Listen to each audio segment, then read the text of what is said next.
have nearly 11 million visitors on our Bureau of Land Management lands here in Utah every year. We have so many opportunities that are here for everyone.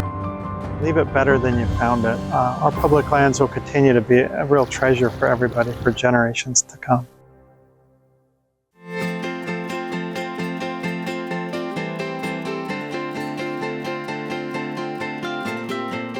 Leave No Trace is all about leaving the environment how you found it, being able to give the Girl Scouts the skills that they need in order to have successful trips when they are outdoors, is setting them up to be able to grow that love of the environment.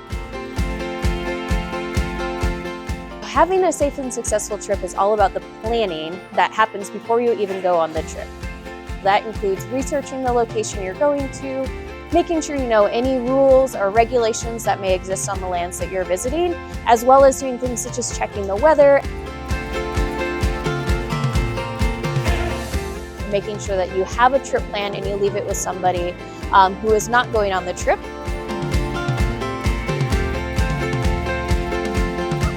Today we are having a school year camp program where we have Girl Scouts coming in from around the state to learn about the 8 outdoor skills and practice those skills: fire building, first aid, knife safety, knots.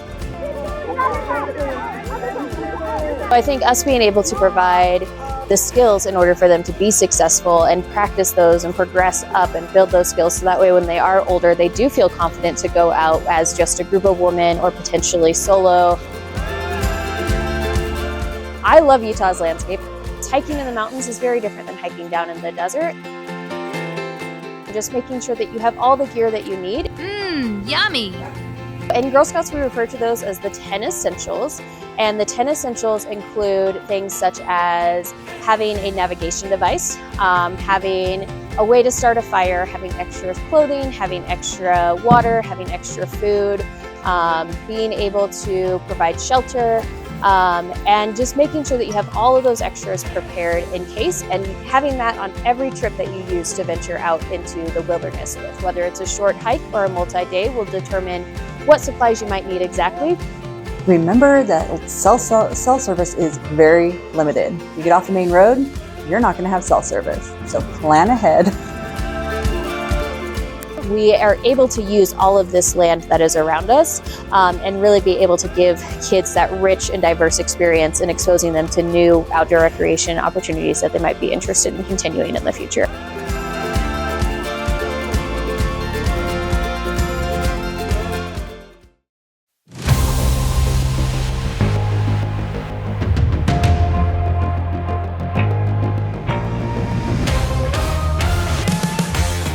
You know, if we're managing the land, the public land for the use of present and future generations, leave no trace just basically to me means just kind of leave it like you found it.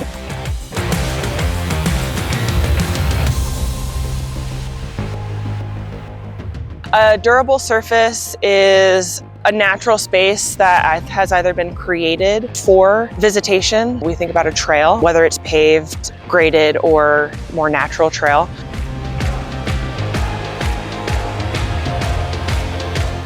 A durable surface in this area is also a marsh, which is a sandy area in which water runs through that doesn't have as much living soil in it because it's frequently washed out by nature. It only takes one footstep to create a new social trail. That's why we have trails, is to limit impacts.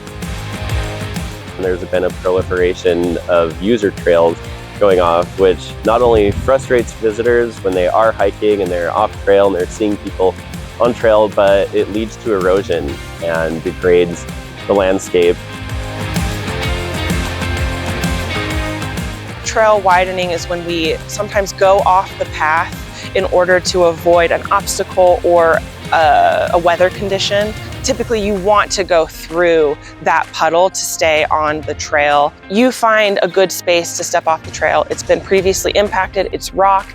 I've decided to step off the trail. I'm trying not to disturb as much soil as possible. If you find yourself off trail and you find yourself abutted up next to a bunch of biological soil crusts, or you're off trail, you need to slow down, look around, and find a durable surface route. So the best campsites are found, not made. What you're looking for is an already impacted area. Many of our dispersed campsites in the backcountry will have a camping insignia, usually placed on a carcinite sign.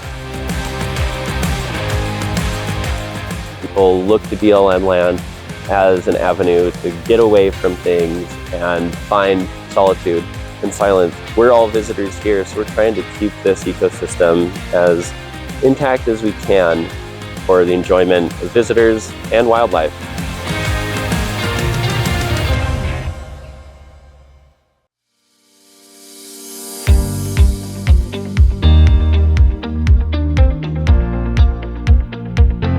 Leave no trace is a principle that we encourage the public to participate in, which means that you don't leave your trash laying on the ground and you use the land responsibly. When you're coming to enjoy your public land, please make sure that whatever you bring with you, you take home with you. Same with human waste. Human waste and pet waste is another thing that we deal with. When there's facilities like this one, you're highly encouraged to please use the facilities. Even if you're getting ready to go on a bike trail and you're not sure you need to use it, please, use it just in case. If you happen to not be near a toilet facility, we encourage the use of things like wag bags so that you can continue to pack it in, pack it out. Same with pet waste. If you have a dog with you, we like to see you guys cleaning up after them.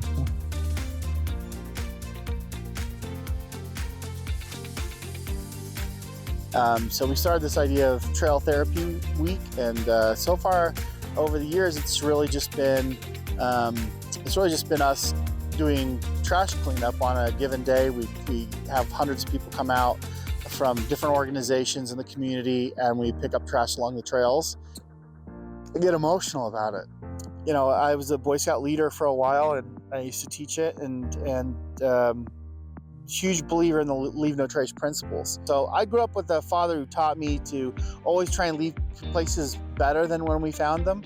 And so it's always been part of what I've learned, and it made a lot of sense. And then as we practice those leave no trace principles, it just makes the land last longer, right? Like, we can get long-term use out of it. We don't ruin it. It's a much more enjoyable process. You always hate pulling up somewhere in this pristine area and then there's garbage everywhere. So here's a good example. This is some beautiful BLM land here in northern Utah. Folks have come up and made a campfire. They brought some rocks together. We can see in this fire when they left, I'm kind of looking in here, we've got a lot of trash, plastic bottles, steel remnants, tin cans. We have a lot of material that they left behind. We've got a bunch of wood here that they brought in with them, old pallets and lumber with nails and things in it. If you come, leave no trace is important. Let's not leave messes behind for the next folks to enjoy. If you bring it with you, take it home.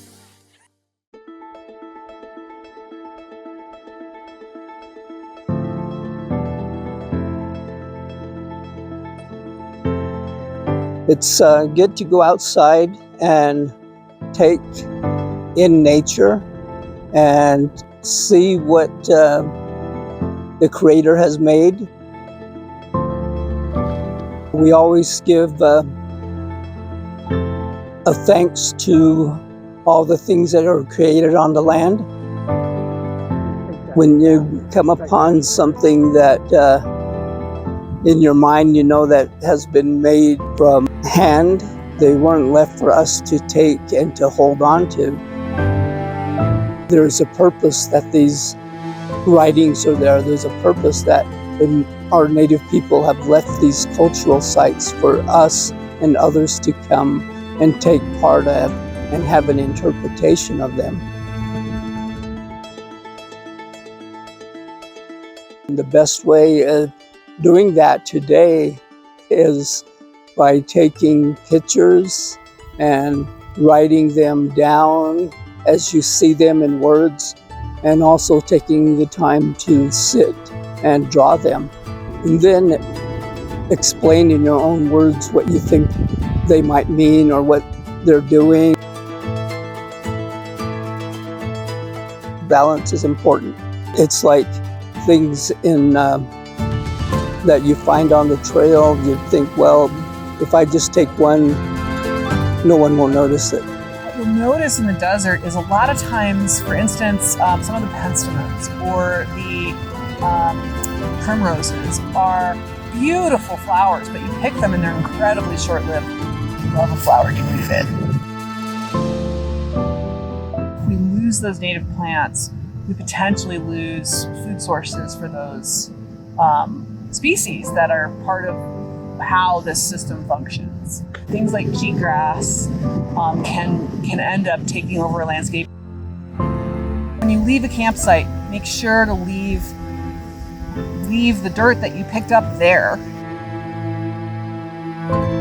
One of the resources that's really overlooked is just the view shed of a landscape. Building and knocking over cairns should be for park rangers or for land managers' discretion only. When you're hiking on public land, if you don't knock over cairns and do not build them. It's important for us to be able to make sure that these resources and these landscapes are available for future generations.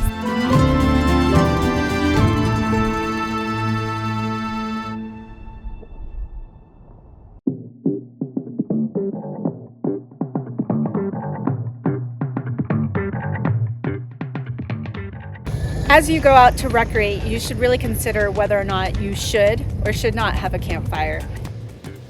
Some of those factors include the local fire danger where you plan on recreating, and also checking whether or not there are fire restrictions, campfire restrictions in that area. You can find both of that information at utahfireinfo.gov. Another thing to consider when you're on location about whether or not you should have a campfire is if there is adequate tools and supplies needed to fully extinguish the campfire. If you're going to have one, the site should be clear of all vegetation, both on the ground and any overhanging trees or branches. We want to make sure that we don't create any new fire rings. Make sure you use existing fire pits or fire rings. Even if we create a fire ring that still leaves an imprint, whether it's the scorched rocks or the ash, and we want other people to come after us to have the same experience that we did. Remember the 4 Ds of firewood collection: dead, down, dinky, and that's because larger branches or stumps and logs provide habitat for wildlife. And the 4th is to walk a distance away from your campground. Collect from just a greater radius than you typically would. We want to keep the environment looking natural. Some areas won't have any firewood available, so you may need to bring your own if you're wanting to create a campfire.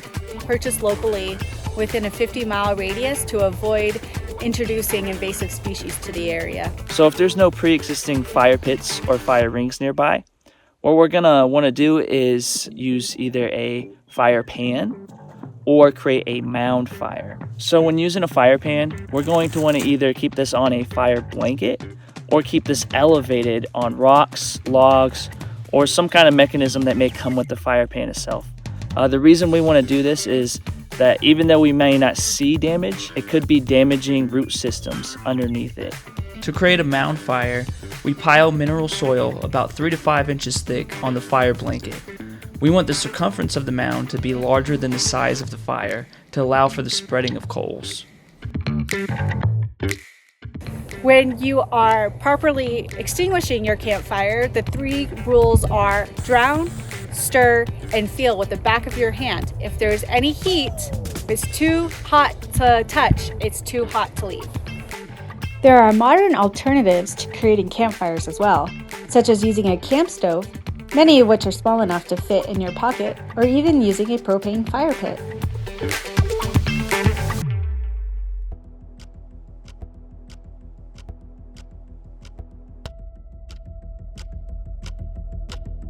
It's one of the first things that I think suffers. The wildlife are more sensitive to changes in their environment, and when areas that are visited regularly see impacts, then that wildlife may choose to go somewhere else.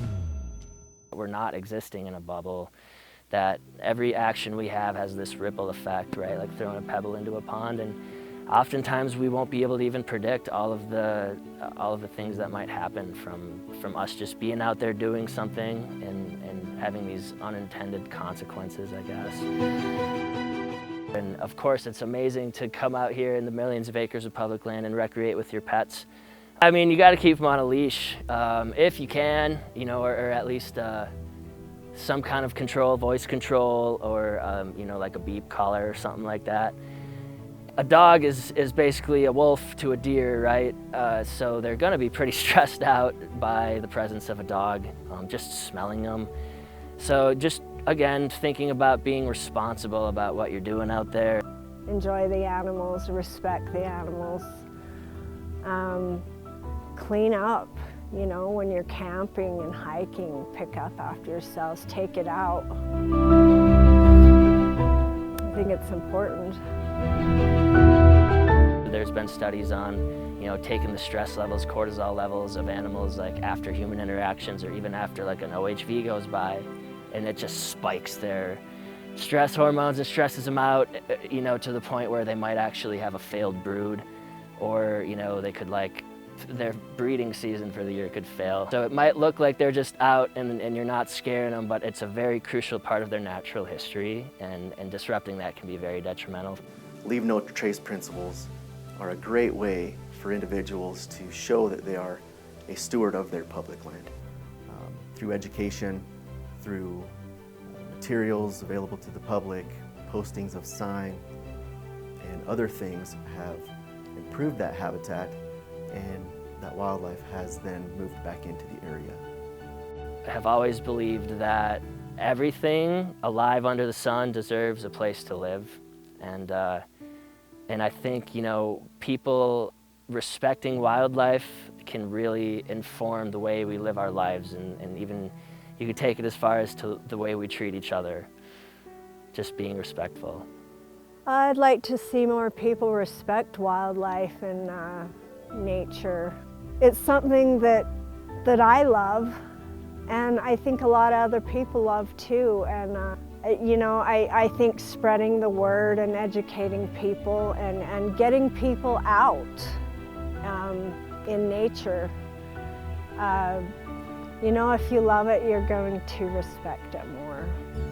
There's nothing better than that.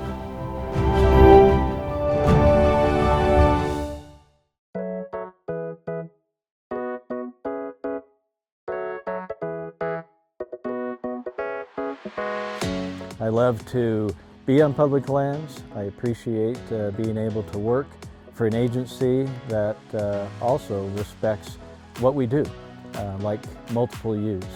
Being able to work with a variety of groups. You're working with people that like to camp, people that like to hunt, people that like to hike. We work with permittees who graze livestock.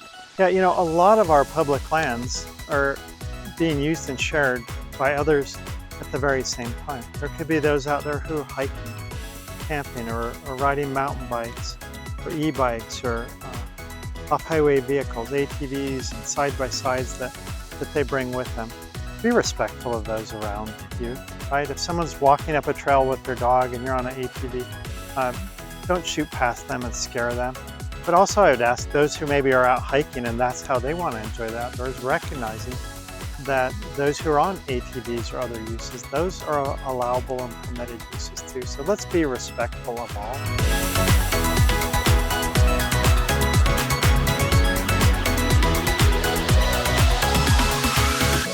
How's it going? I'm Tyler McKenzie. I'm one of the National Ability Center high performance alpine athletes and a member of the U.S. Para-Alpine system, competing and living out of Salt Lake City and Park City, Utah. I had a traumatic injury at the end of 2017. In our spaces, a lot of the time, public lands are not necessarily designed for our bodies or our tools to move around them, and so you know, the default is having to be considerate of how am I going to navigate and use these spaces. For me, I'm an upper extremity difference, and a lot of the time it's How do I practice those leave no trace principles? The BLM stuff is such an invaluable resource, and if you're not using it, you're missing out.